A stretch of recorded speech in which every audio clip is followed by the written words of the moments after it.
Afternoon, everybody. How are you? Good conference? Come on, great conference? Yes, we had that lunchtime lull, right? And it just sort of hit.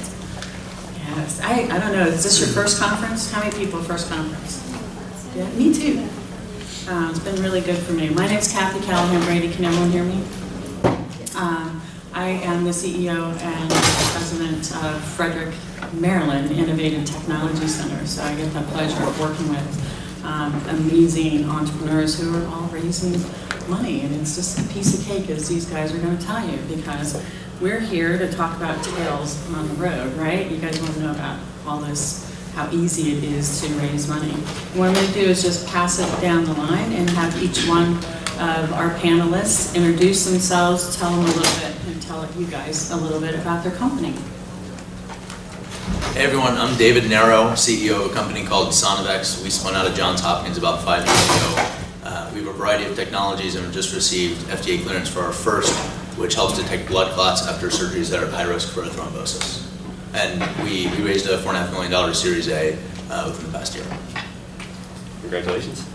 So I'm John Rowley. I founded Rooster Bio. We're a stem cell technology company, and our goal is, and what we're doing with our products, we've been shipping products to paying customers for the last 4.5 years, and our goal is really just to radically simplify the incorporation of stem cells into tomorrow's therapeutic products. So we don't make the therapeutic products, but we supply the raw materials, the manufacturing solutions, to anyone that wants to incorporate stem cells into the products that they're developing. We raised about a little over $1 million seed round 4 years ago, and then did about another $8 million after that. Great. So I'm Rick Berenson. I'm wearing 3 hats here today. I'm on the executive committee for Mass Medical Angels, which is Boston's most life science focused angel group. I'm CEO of a company called Thermal and Diabetes, which just raised a $21.5 million Series A. And I'm CEO of a company called Heartlander Surgical that's exhibiting here today that has technology for doing, among other things, delivering stem cells to the heart wall. And I'm a diabetic, and look at this. We're like, First clinical trial patient right there. Right. Hold on, I got it right here. My name is AJ Rai. I'm with Frequency Therapeutics. I've been there for 9 months now. Came from Takeda and Biogen and BD and corporate venture. Frequency Therapeutics is about 4 years old, spun out of the lab of Bob Langer and Jeff Karp on progenitor cell activation technology. We have a drug in the clinic now for hearing regeneration in phase 1, going into phase 2, and also for myelination. We raised $45 million about 18 months ago from a number of investors, and we're actually at the end of the process, knock on wood, to raise a Series B, which has been quite a journey.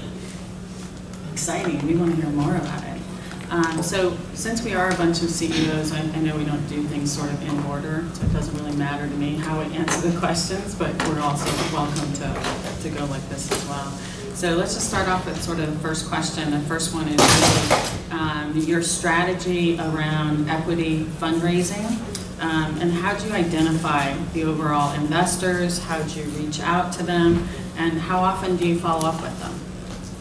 I can take this. I think the most important part of fundraising is finding investors that are interested in your space and your stage, because you waste a lot of time reaching out to people that are never going to make an investment irrespective of how exciting the potential opportunity is.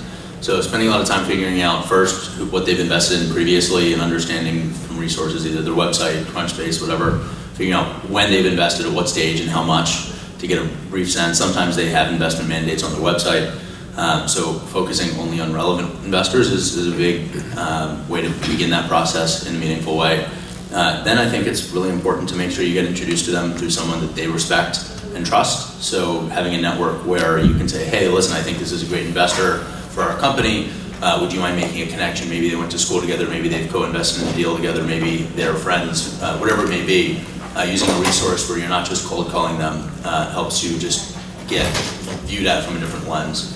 And then from follow-up, I just try to end all of my meetings with an action item and make sure that there's buy-in that, okay, we're going to agree to speak again, or maybe it's not worth either our times to, and figure out what's the next conference you'll be at, next time I'm in your city, what have you, and what do you want to see? You know, what will make this more or less exciting for you in the future, and just making sure that people are on the same page as you, and you're not just sort of hoping that people will ultimately invest at some point is helpful. And then whenever there's big news, I mean, make sure you share it with them. Maybe you get a new investor, maybe you get a regulatory clearance or approval, maybe you get a new partnership.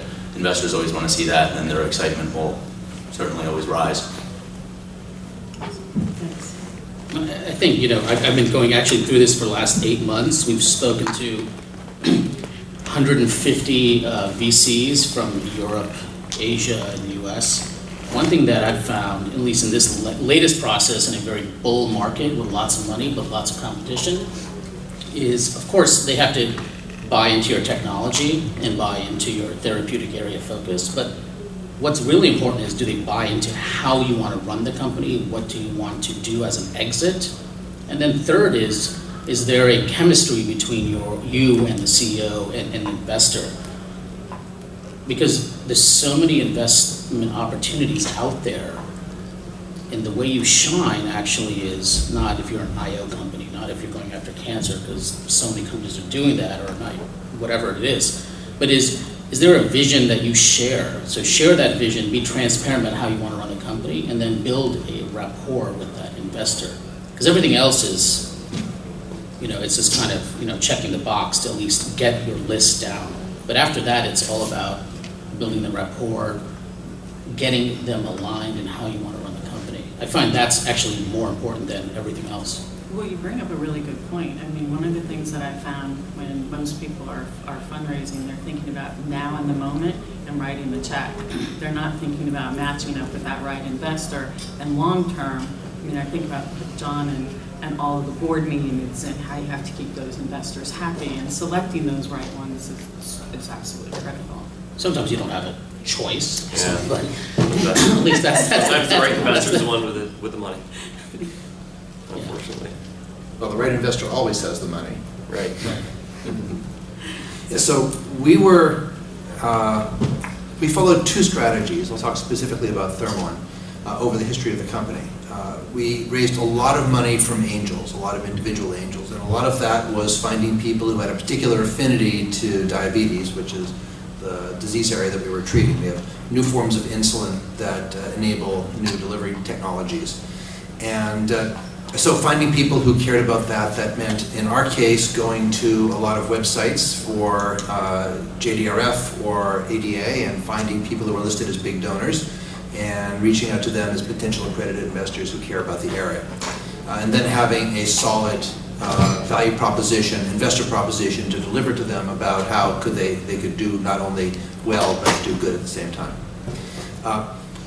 Building up an investor base of about 100 people who supported us through the first 16 million or so of financing.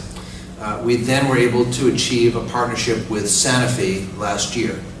And with Sanofi coming in as not only a collaboration partner, but also the lead investor on our Series A, we were able to not only have many of our existing investors come up again, but also reach out to additional investors. And to be able to expand that pool, we were able to work with actually the folks here at Life Science Nation and their database of mandates to identify institutional investors who would be interested in our space. And it was with their help and introduction that we found people who care about what we're doing and we're a good fit and enabled us to close the round.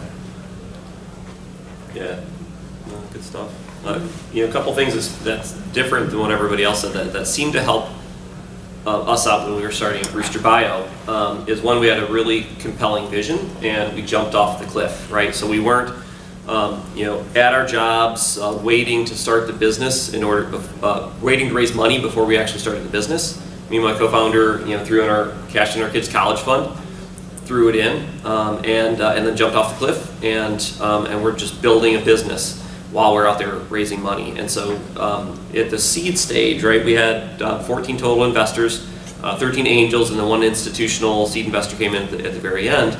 And I would say that definitely the first angel investors came in. I mean, one was someone that we were going to because we needed an accountant, and they're like, oh wow, well are you taking money? I was just looking for an accountant. She's like, I wouldn't mind investing because you guys seem to know what you're talking about. I don't know anything about the space, but you're really committed to put your own money into this.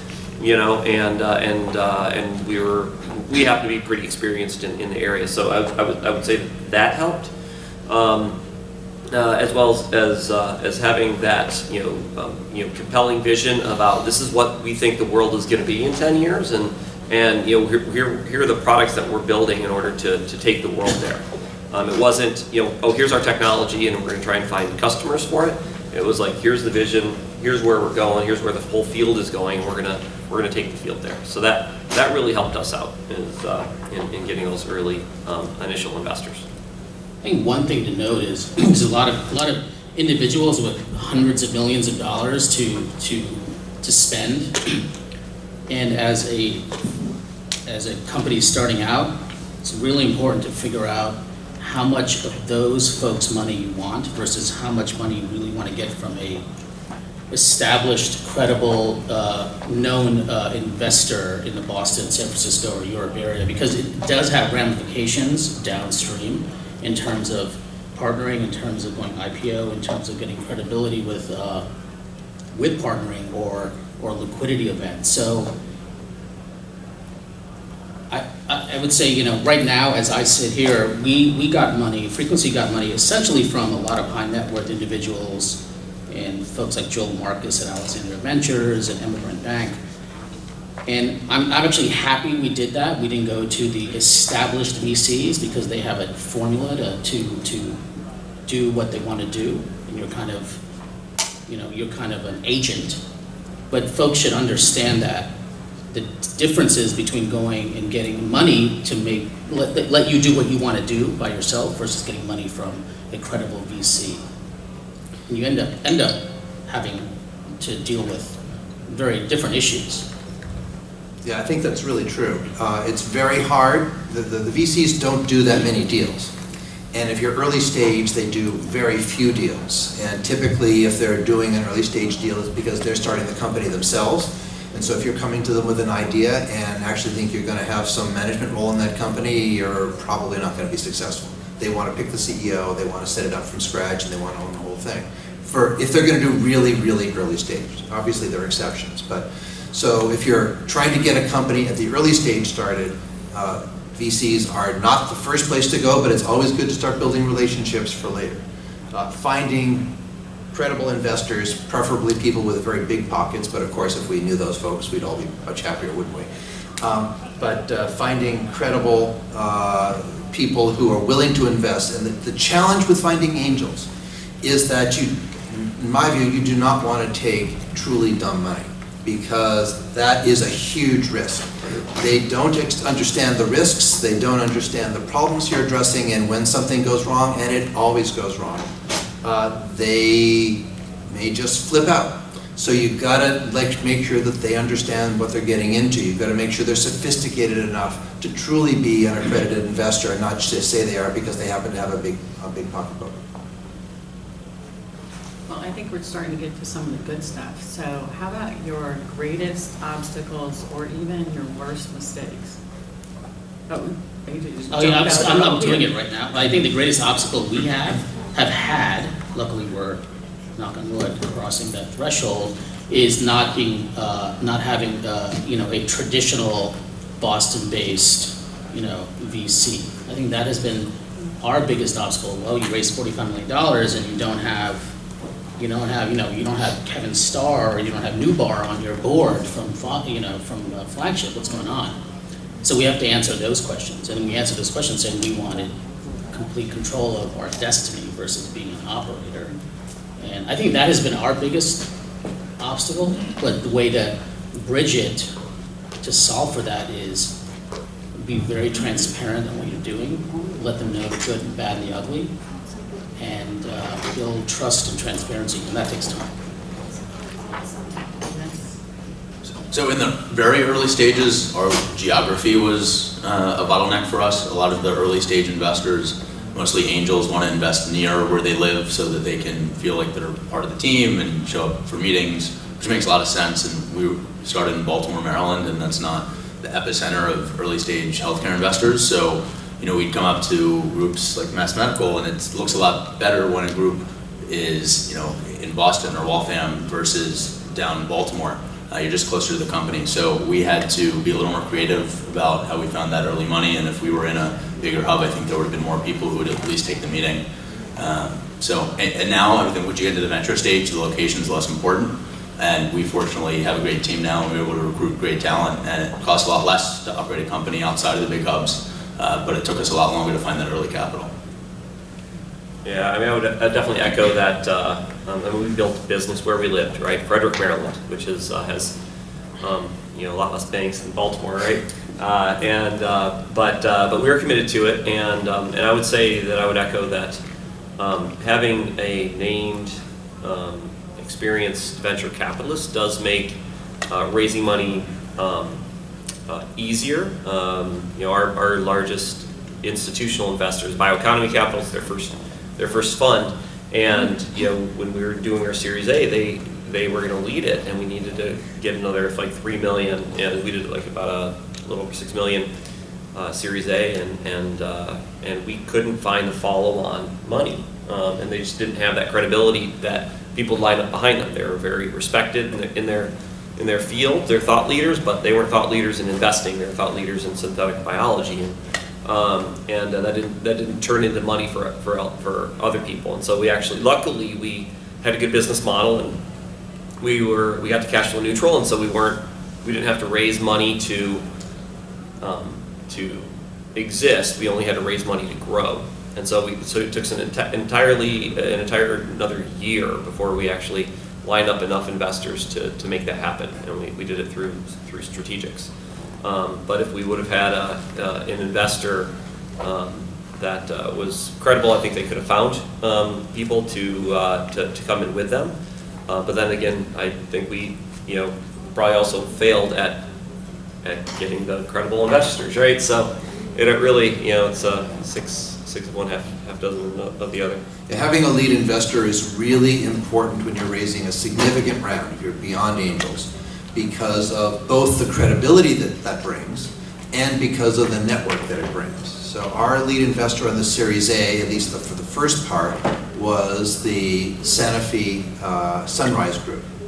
And they were great from a credibility perspective because as a company developing insulin, you wanted one of the top 3 insulin companies in the world to be supporting it and endorsing it.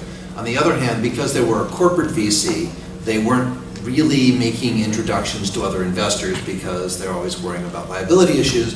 And so we had to go out and find the rest of the investors ourselves, which took some time, and just finding investors takes time. The other challenge that I think we had was that insulin, as I'm sure you all know, is currently in its 3rd generation. First generation was animal insulin, 2nd generation was recombinant human insulin, the 3rd generation were what are called insulin analogs, which are insulin's a protein and you modify the protein a little bit. So we're talking about a 4th generation insulin. Now, the good news is that everybody knows there's a huge insulin market. It's about $25 billion a year worth of insulin today. And the bad news is that, well, there's lots of insulin out there. Well, how are you really differentiated? And we had a clear answer to that for that. But here's the interesting thing about biotech companies. So the typical path for a biotech company is you need to get into humans as quickly as possible so that your animal data will translate into humans. And once you've done that, you can go back and optimize the molecule and get better and so forth. So everybody's thinking, all right, where's your human data? We're not going to invest before human data.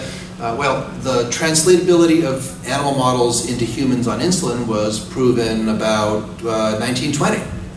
And so despite the fact that there was really very little question about whether a new insulin would translate into humans, you still had that objection and concern. So we are much more like the company that's already demonstrated that it works in humans that now needs to go back and optimize. So finding a VC that was not stuck in the standard paradigm of thinking about how you finance a biotech company was also an obstacle for us. Great questions, great answers, thank you. Thinking about your current investors right now, why did they invest in your company? What were some of the main factors? I think a lot of it has to do with, the team. Like I think, earlier we've talked about sort of what's the vision, who's there to execute, what have you sacrificed, why is this meaningful? at the early stage, if people can agree at those levels, the rest of it is sort of checkboxes. Is the market big enough? Is the regulatory pathway reasonable? Is this going to be enough money to get you to the next place? I think making sure that you can develop that rapport with somebody and make sure that there's a bilateral relationship that could prove to be successful was the most key thing in the early stage. And then as you grow, I mean, the numbers start to be more important. But getting off the ground, everything looks rosy, and if you don't have the personal element to it, and you're not on the same page and your goals, you're not going to get very far. So I think our investors liked us because we had a lot of credibility. We had 15 to 20 years of industry experience before starting the company. We knew the markets in and out. We knew our customers. We knew what the business model was. We knew we could talk margins and net and gross and had the numbers to show that we had a very compelling business model, and we didn't need that many customers to generate a good amount of revenue and profit. And then I think as we then executed to our plan, I mean, our first institutional investor, I brought him on as a business advisor first, and he didn't even have a fund at the time. He just, we were like-minded. He wrote a book that was very similar to what I was doing in stem cells. He was on the genomic side, brought him on, and then he saw us go from idea to, our first employees, to manufacturing our first products, to getting our first paying customers, and then this forward progress. And then as soon as he got his fund around, he was like, okay, I'll take the rest of the fund, and then he was the lead in our Series A. So that history of execution really helps. And then definitely the VCs that we talk to now as we're setting up for Series B next year, who's been listening to us for 2 or 3 years and seeing us hit our milestones and telling where we're going, and then coming back the next year, said, yep, we're here, now the next milestone is here. They're the ones that are definitely the most interested in the Series B because they've been seeing us execute. So execution goes a long way. I think for our company and what I've seen 25 years is, at least for Frequency, is it's just a different way to approach regenerative medicine. Just stop. And that's what got the hook in. Then the name Bob Langer and Jeff Karp, at least in the US, still has some cachet. And then you're going after, for a lot of these folks, diseases like, our first therapeutic area or disease is hearing regeneration. So it was very, very basic how we got them on the hook to get them interested. I think that sounds true for most investors. Unless you get them on the hook in kind of the basic areas, it's hard to then say, okay, yeah, we have a great, credible management team. We have the execution. We have, this, that, and the other, the IP. But it's very basic. I think that there are investors who are very vision focused. They want to know what it is you're going to do that's going to be truly, and I hate to overuse this word, but I will, disruptive, because it's typically misused. But what are you going to do that's really going to alter the way customers behave? What have you got that's going to be transformative in the way a therapy is delivered or a diagnosis is done or something? So I think that there are investors who want to see that big opportunity. But I think every investor is going to look at the quality of the team, and in particular the quality of the scientific team. Do you have a group of people who can solve the problems you're going to run into? Any investor worth their salt is going to really dig into that, and I think that's probably the most important thing. Thank you, great answers. How about term sheet negotiations? Can you guys talk about your experience in that, as well as talk about some key points that they need to consider? Try to get more than one. The best way to negotiate is when you have leverage. I think my experience has been that people have been pretty reasonable, and you can look at comps and say, listen, it's not all of that's public information. Some of it you can find online. Some of it you can figure out through your network. I think there are certain things that you can negotiate pretty easily, and other things, if you're taking venture money, you're going to have to give up, and that's fine. So just getting a context on what's fair, I think, is the first place to start, and then try to get multiple offers so you can blame off one another. But at some point, if you're left with one term sheet and a compelling investor who spends any money, is what you got to move forward with. Yeah, definitely. I mean, I think in our case, having the leverage, right? It was hard for us to get competing investors, but there was definitely a time when we had a term sheet on the table, and the valuation was just ridiculous, right? And I was like, how'd you come up with this valuation? And I was like, here's 10 ways we came up with ours. And they just like, well, this is how much money we want to put in. We want to own 50% of the company, and so thus the valuation has to be this. It was like there's like no science at all in the valuation, and we had to walk away, right? There's no way we could take that. It would have been, I think, a down round from our seed, which is ridiculous because we went from 0 to like over $1 million in revenue in that amount of time, but we again were very close to cash flow neutral. We didn't need the money. We needed the money to grow. We didn't need the money to keep the doors open. But I think that was just one of the whole like vulture capital, right? They're only going to come in if there's a deal. If they can, they start circling, right? And so being able to walk away is really important. As soon as somebody comes in with an offer where they're going to completely take control away from you, you know that they are not coming in to partner with you, and you need to find investors who are going to be good partners. At the same time, if you are going in with an unreasonable expectation on the valuation of your company, then you're not going to get anybody buying. You've got to, so I think that the watchword here is be reasonable and be fair. The same thing is true on the general terms. The rest of the terms, there are industry standard expectations around what is going to be put into a term sheet in terms of liquidation preferences. Try to avoid particularly a multiple on a participating preferred if you can. Get a non-participating preferred. 1x participating preferred is often market today. 2x participating preferred creates a huge problem downstream. But your answer to that is you're going to create a huge problem downstream on our raising money. So therefore it's not in the interest of you as an investor to demand that. Now if your investor is coming in and saying we need to own 50% of the company just because we do, or they're saying we need to have a 3x participation because we do and that's what we get and we're the hottest guys around, so you've got to sign up with us, then you've got to make sure you've got the alternatives, because you simply cannot, you're basically selling your soul. You cannot do a deal like that. You've got to find reasonable investors, because you'll be working with them or you won't be working for them. And if you're not well versed in all the participations and everything like that, just have a decent lawyer. You give them the term sheet and say, hey, this is market, this is way out of market, and this is really good, right? And then so then you know what to do. So you don't have to be an expert in all these different terms, but just have, unfortunately lawyers are expensive, but they are worth it at times. Yeah, there are also a lot of really good free resources, online ebooks and a lot of things coming out of Y Combinator and Prove It Go. Yeah, exactly. And that's so educational. Sometimes whether it's market or not is not always obvious, and they just say this is what this means, and you can sort of try to figure out if it's market. But talking to other entrepreneurs as well, just to be like, is this highway robbery, or is this just what you have to give up to take the money, is very helpful.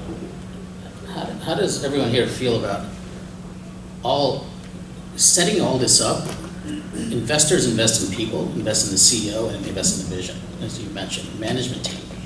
And getting the right management team, even if you're a small company, or getting the right advisors, or even a part-time CEO, sets the table for what your valuation is going to be, what your terms are going to be.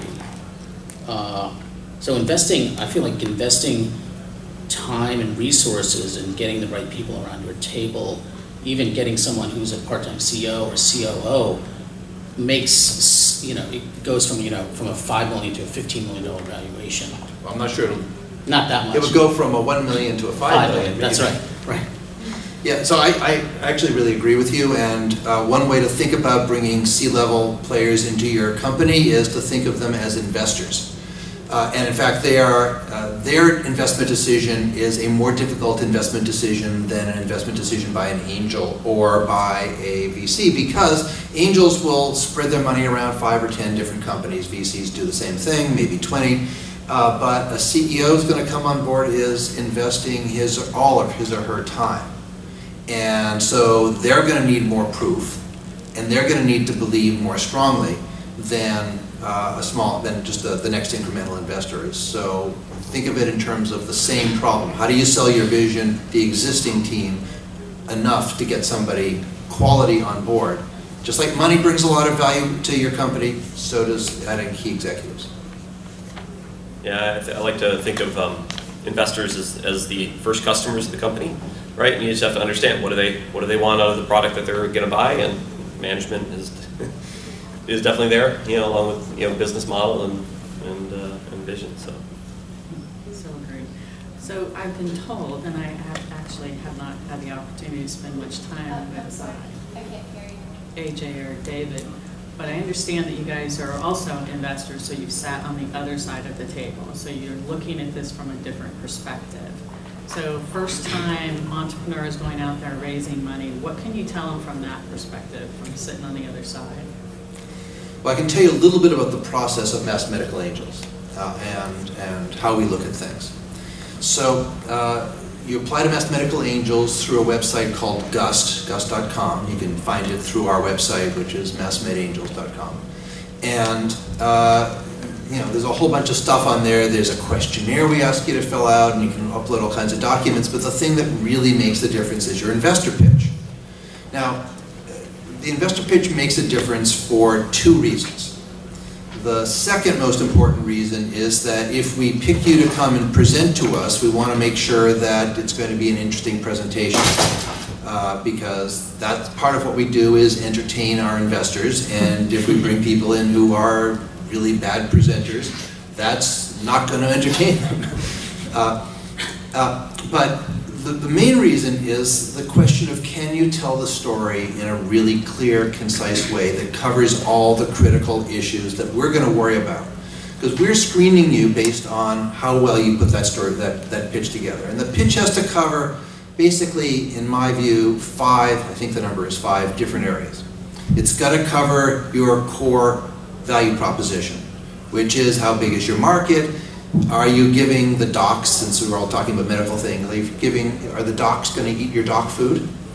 Do you actually have something that people care about? What's your competition like, and what's your intellectual property right? So that's sort of the core value proposition to the company. Then you've got to make a case for your economic proposition. Can you actually make money doing this? And that's going to be, have you thought through the reimbursement issues? Have you thought through the medical economics issues? Have you thought through the sales economics issues? How expensive is it going to be to sell this thing?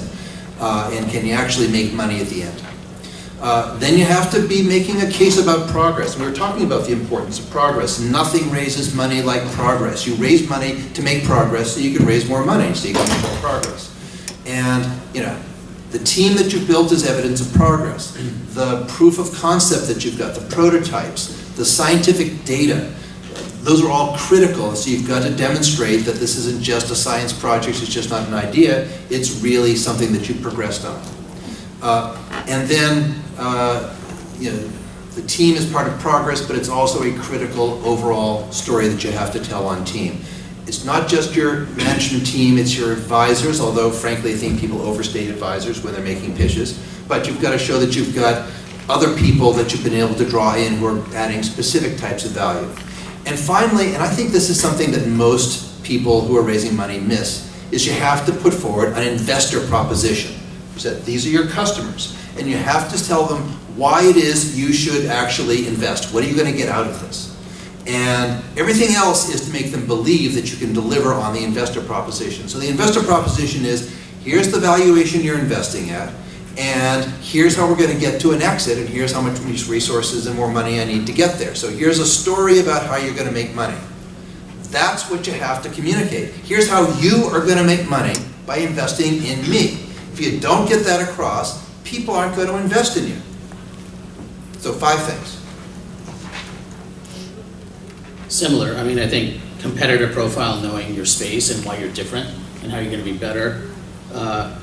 Demonstrating, as Rick said, what have you done lately? So what have you done in the last 12 months? Now you're here, tell me what your company and you have done to advance this asset over the last 12 months.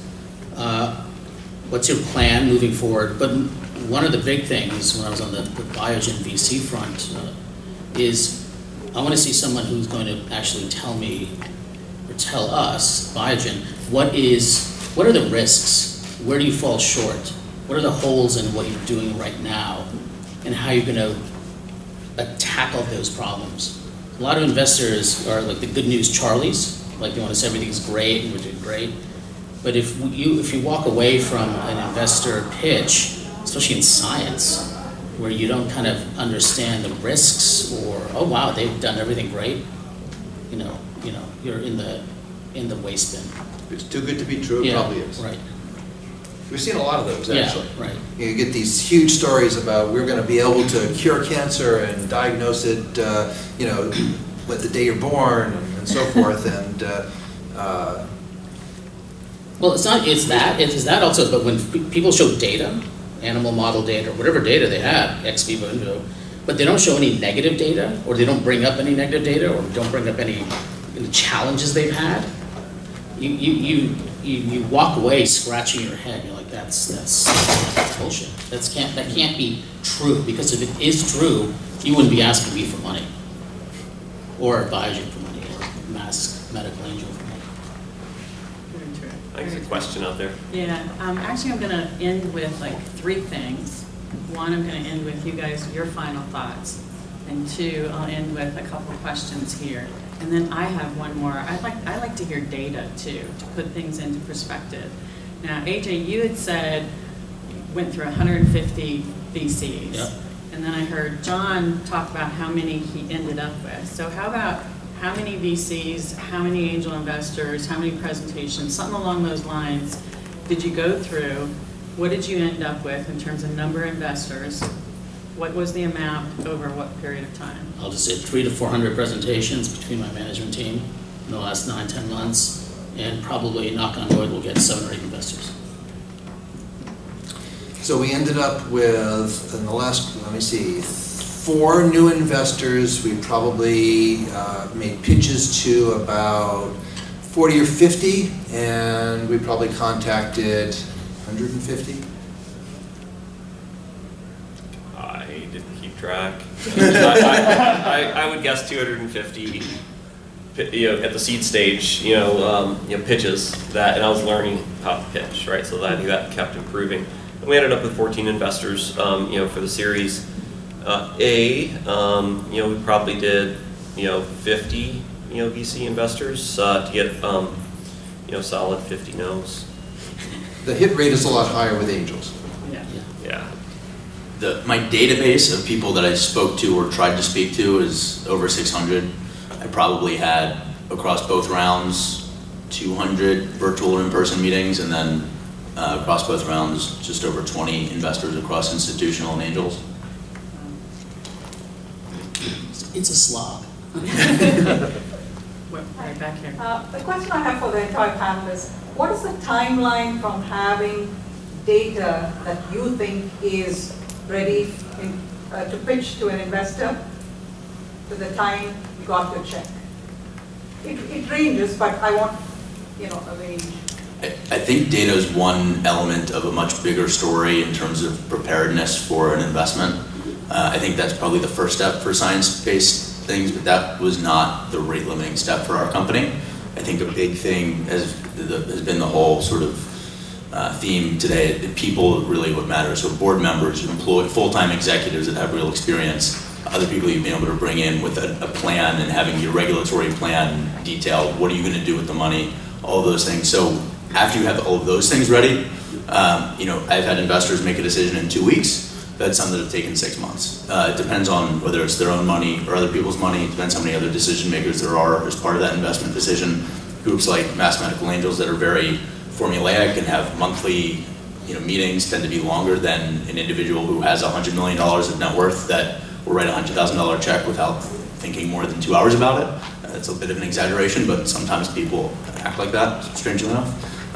So it really depends. Some venture firms, if they really wanted a deal, they can do it in less than a month. Some with all the IP and legal diligence and market diligence can take more than 6 months. I think it really depends on the type of investor. I think you have to allow 9 months. It's unrealistic to think that you're going to raise any significant round, and by that I mean more than $1 million in less than 9 months. Maybe you're lucky, maybe it takes 12, but I think 9 is kind of the minimum. And not every technology has a Bob Langer or George Whitesides behind. So Still taking 9 months. Still it takes 9 months? That's the question I'm asking. It still takes 9 months. But it's also, it has a lot to do not with the data, but them getting to know you as a person, as a team, figuring out your credibility, figuring out if they can work with you. So it's not just about the data. So you should be spending 3 or 4 or 5 months, kind of dating, right? And then getting to know each other. Then when the data comes out, then maybe it's a couple of months until you get a term sheet.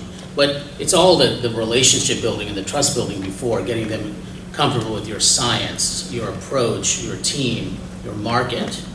Then when the data comes out, then a couple of months probably. Yeah, you don't always want to ask for money first. I mean, I love that phrase, if you want advice, ask for money, and if you want money, ask for advice.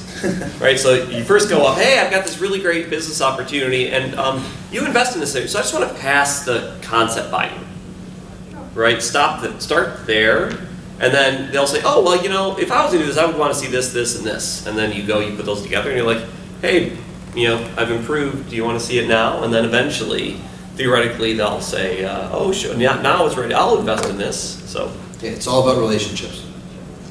I was going to make one comment, and then I do have a question. But the comment is, I think it's a big mistake personally when the VCs or the angels or whoever the hell it is that says, oh, I'm not interested because of A, B, and C. And you see a lot of people go, oh, okay, I can, they go ahead and fix that.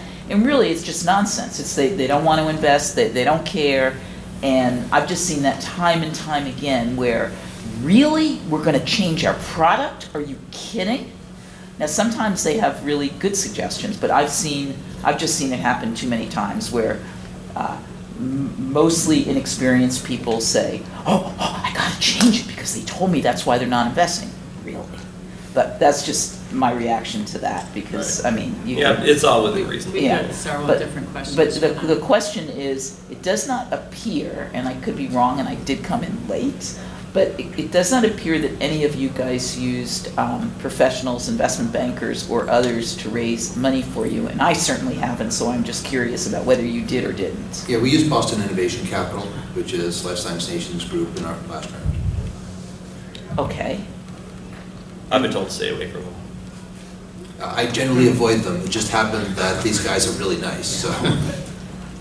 Yeah, we thought about it And we took half. and decided against it. I think a lot of investors want to be approached by the CEO and the CEO's network and not through some professional who's making money off of the transaction. Yeah.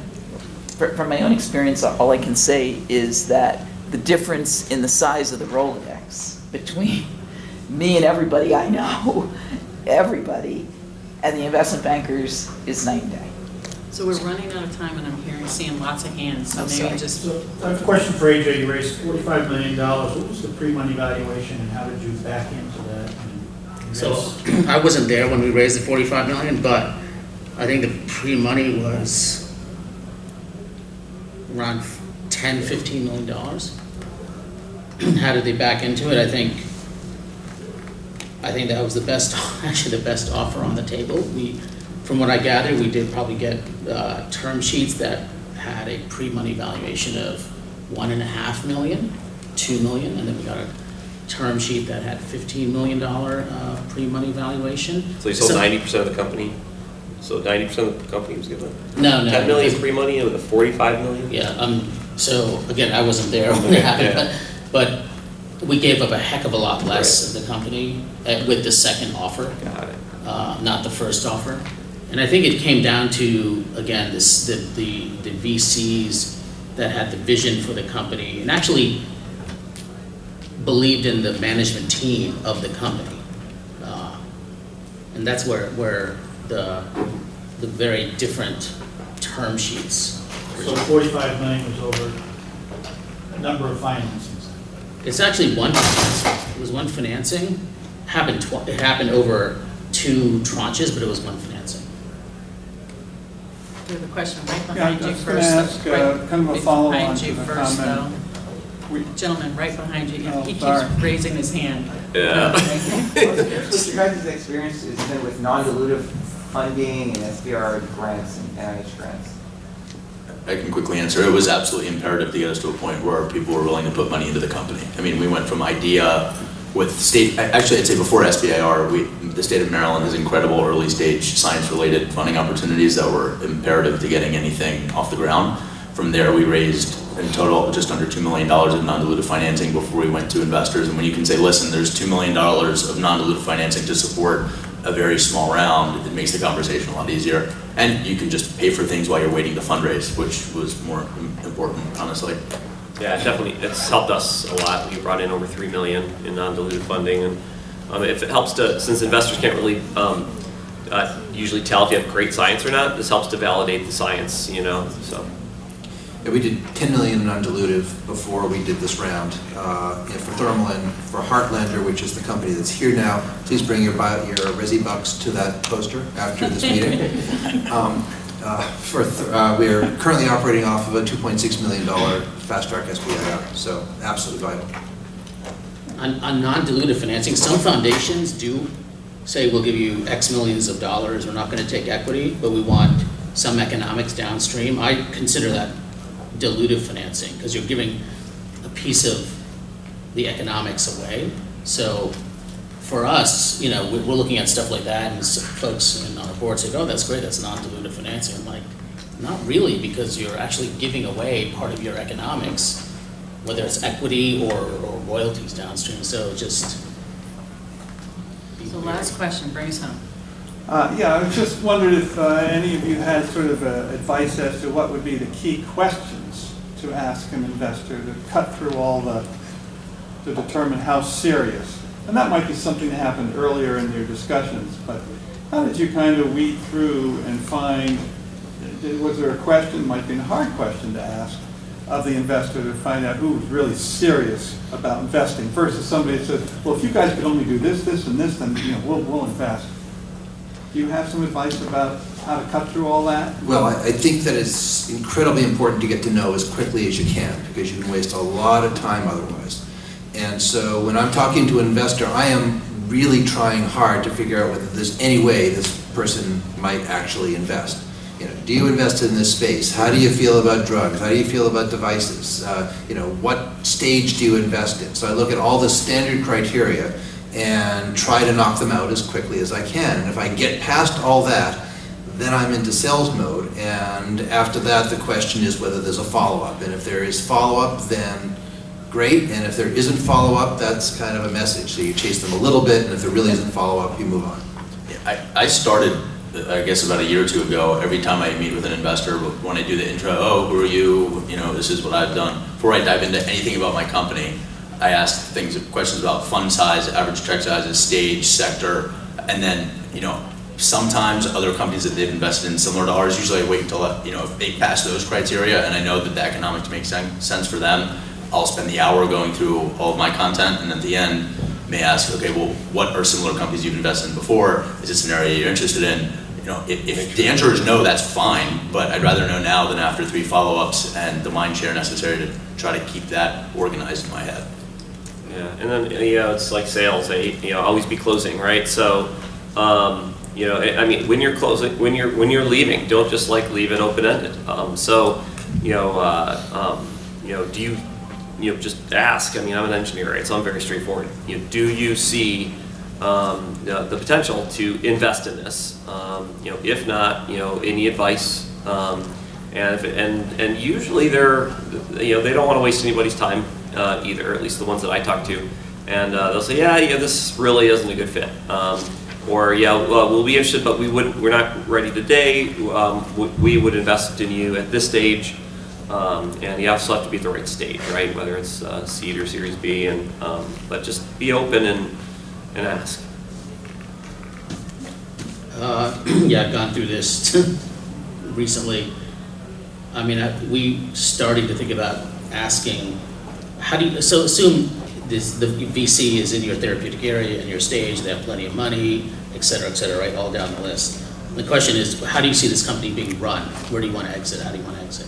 So it's the vision and the management and where do you want to take it, number one. Number two, if you can pass that, what do you think we're worth, obviously, right? So then you're now at the term sheet. But if you ask that first question and the second question, assuming everything else is checked off, you'll get there pretty quickly. But that takes time to get to get to that discussion. Different closing questions at different stages. Yeah, I mean, we had a VC 2.5 months ago that said, we can give you a term sheet, but it's gonna be egregious. And I was on the phone with our CEO, and I'm like, well, that's not good. And so we went back to that VC, and we spent more time with that VC, and we sent them our term sheet from our lead investor, and guess what they said? Thank you, valuation is too high. This is 2 months ago, but we did waste a lot of time going back and forth. But I think getting to that answer is pretty important. Thank you, guys. These are such great answers, but I think pretty soon someone's going to come with a hook and try us off because we've been out of time for a while, but I'm enjoying it so much. But thank you guys for your time. I know that this has been a tremendous amount of value. What do you guys think?